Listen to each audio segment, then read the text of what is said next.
What's up, guys? Happy Sunday and happy Mother's Day to all the moms out there. I wanted to shoot this quick video as a follow-up to my last video. If you haven't seen it, I will put the link in the description. You guys can go check it out. Roller hockey, or as I like to call it, power wheelchair hockey, is a sport that I have taken up since being in quarantine. I needed an outdoor activity, and that was the coolest one that I could come up with other than working out and being on my hand cycle. So I wanted to go over some of the equipment that I'm using. The first, obviously, is the hockey stick. This is a 40-inch hockey stick. I got it off of Amazon for really cheap. It was like $10, $12. And for what I'm doing with it, that is a really good deal, because if you actually Google hockey sticks, they're like $25 and up. $25 is like your cheapest. So a $10 hockey stick is pretty good. This is made out of birch wood, and then the blade is actually plastic. There is a professional wheelchair hockey team that I started looking up. They're a wheelchair hockey team, and they use 34-inch hockey sticks, which is great, and they also use plastic ones. Now, for me, I wanted something a little bit more heavier because I am working out a lot, and plastic, I mean, I could whip that around like nothing. So I wanted to get something a little more heavier to help me work on just some arm strength, because what I do is I shoot with my right hand, but when I'm moving around, I'll pick it up and hold it with my left hand. So I wanted to be able to work out both arms, and the birch wood is a little bit heavier, and 40 inches is also longer, so it allows me to reach the hockey balls without having to bend down really low. Like the professional wheelchair hockey players, they kind of bend down like this, so they're holding it, if it's 34 inches, they're holding it at the top, whereas I hold it somewhere here and I can hit that way. And to me, like I said, it's just a little bit heavier, so I wanted something to get my arm strength. But if you have limited arm strength or limited movement, I would suggest that you go with the plastic one and you go with the 34 inches. However, the bad thing about 34 inches, I almost went 34 inches, and I'm glad I didn't, because I ended up and I needed the 40, because like I said, I can kind of manipulate it depending on where I grab it. I can manipulate, if the ball is over here, I can grab it over here if I stretch my arm out and pull it back in, or if I'm gonna hit it, I grab a little bit lower and swing like that. With the 34 inch, you're limited because you're gonna be holding here, and that's all you're gonna be able to do. So personally, I recommend that you go with the 40, and then with the wood, you can cut it to the size that you need. That's just my personal opinion. And a 40 inch is actually a youth hockey stick, which I think is also why it's a lot cheaper. And obviously I got it off of Amazon. I mean, I've seen reviews on this actual stick, and some reviews are like, this was perfect for my child, you know, blah, blah, blah. And then I've seen some where it's like, this is a piece of crap. It's really cheap. Well, if you have a son or a daughter that is like 8 years old, 6 years old, and they're going hard with this thing, yeah, I could see where it was gonna break.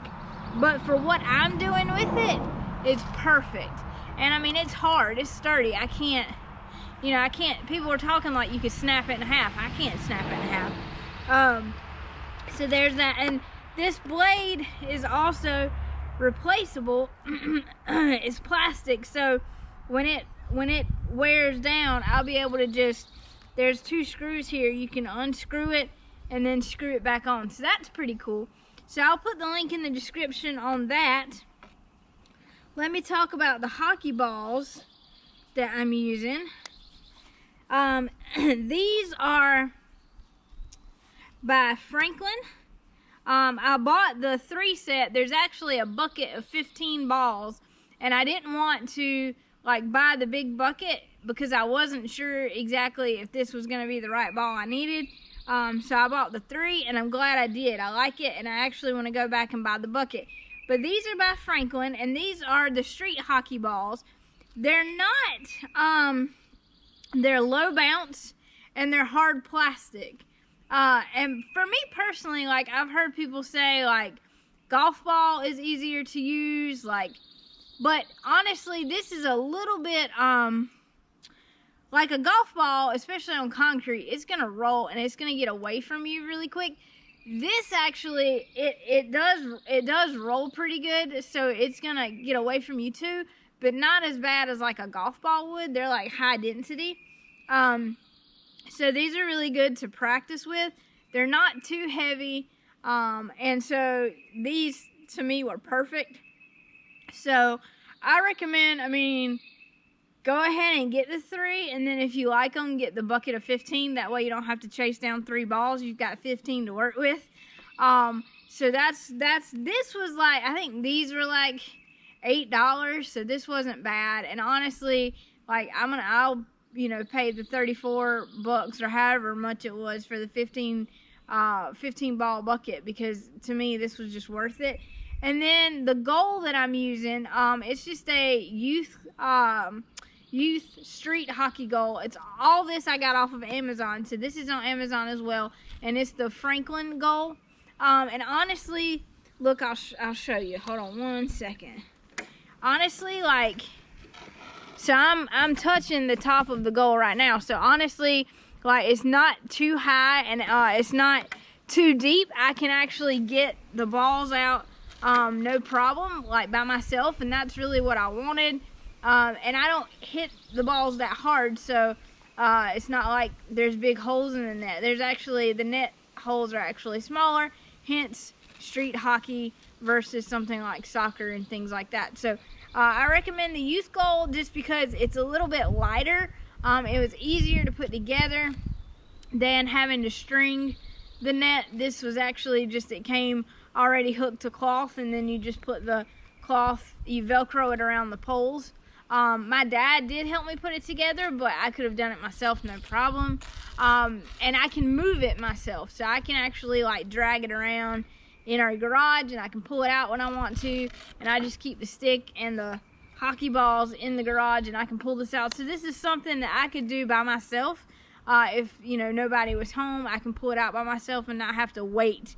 And that's the cool thing. And I know a lot of people, they're in wheelchairs, they often have to wait for somebody to help them with something. This is something I can do independently, which is really cool.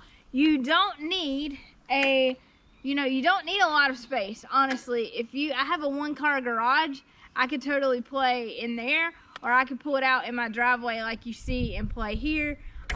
You don't need a lot of space, especially because most of what you're going to be doing, unless you're going to be playing with kids, is just slap shots and things like that, just hitting it in the goal. So you don't really need a whole lot of space, but this is something that I would really suggest people in wheelchairs at least try. It does build up your arm muscles. My fingers usually are sore when I'm finished. My wrists are sore, and then my forearms, both of them are always sore. So it is a good workout. I hear a lot of times, like, people in wheelchairs, you know, they don't drive and they don't have transportation. This is something that you can do to work on your arms, work on your arm strength, and not have to go anywhere. Like, you can do this yourself.